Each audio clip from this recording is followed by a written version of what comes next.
The geocultural entity is the Desha. So the Desha Dharma Deva is what individuals follow. Desha has a Bhasha.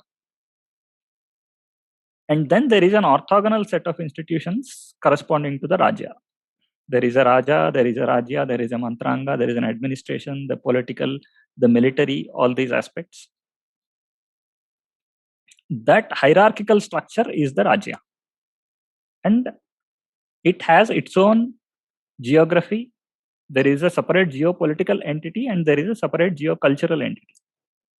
This distinction we really need to understand. The Desha is the geocultural, Rajya is the geopolitical. And Rajyas can be part of a Desha or Rajya can span many Deshas based on how strong the political unit is. The permanent entity is the Desha. That is why the languages evolved regardless of political units. This is something we'll need to understand when we contrast with the nation state. In the nation state, one language, one culture, one nation. So the language coincides with the geopolitical, not the geocultural. Because the geocultural and political units are aligning with each other. Once we make this distinction, we can easily see how languages developed in this land. To take one example, the best example I keep repeating is of the Carnatic music. The music itself originated in one place. It's called Carnatic. Then a lot of majority of kritis have been rendered in Telugu, have been written in Telugu by Tyagaraja and others. And they are mastered and sung by Tamilians. What more integration and harmony and multiculturalism do you need to demonstrate that the people and the society in general is like that? It's not created by some political entity. The moment the political entity came, this actually got disrupted.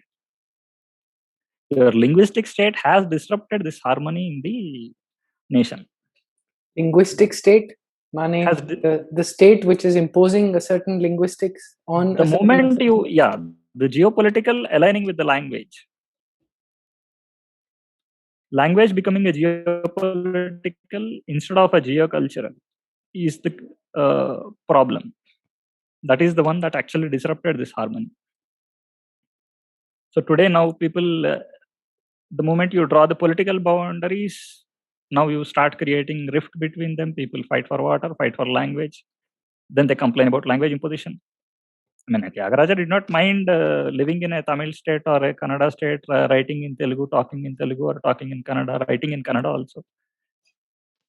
People never had this problem. This is created specifically by the nation state concept that we created, that was imposed on us. The nation state concept going to the current modern Indian states, you mean? The states organization. Yes. So one language to one region. Yes. Which was that's what the geopolitical is coinciding with. Geopolitical coinciding with the geocultural. But so if it coincides or not, it won't coincide because now the state obviously is not representing one geocultural unit today. Karnataka has the Tulu region, Karnataka region, and some part of Konkani region. Andhra Pradesh had multiple regions. Now it broke down, but still it has now 2-3 deshas inside. There is a Trilinga Desha, Andhra Desha. There is a part of Kalinga Desha also. Now Orissa has some part of Odra. So this geocultural usually can fall into 2 geopolitical units also. Now people there don't know how they are represented. They are not represented properly. Because you have put one language. Now there is only one Telugu talked across Andhra Pradesh. And the state actually incentivizes that language only.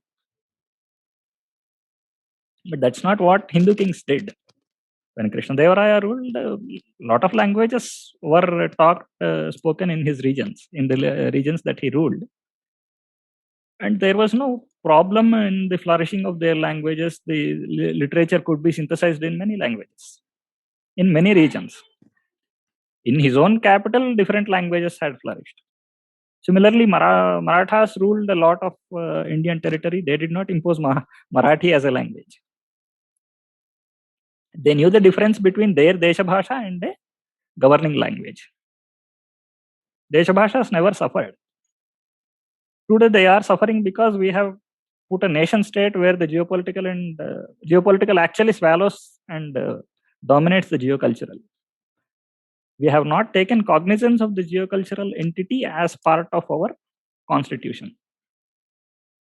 We have not written the constitution for the nation. We have written it to define a state, which is purely a geopolitical entity. That's where the problem, actually, in that sense, the problem is deeper. It needs to be corrected at that level itself. It's not merely an administrative problem. The source of the administrative philosophy comes from the concept of nation state.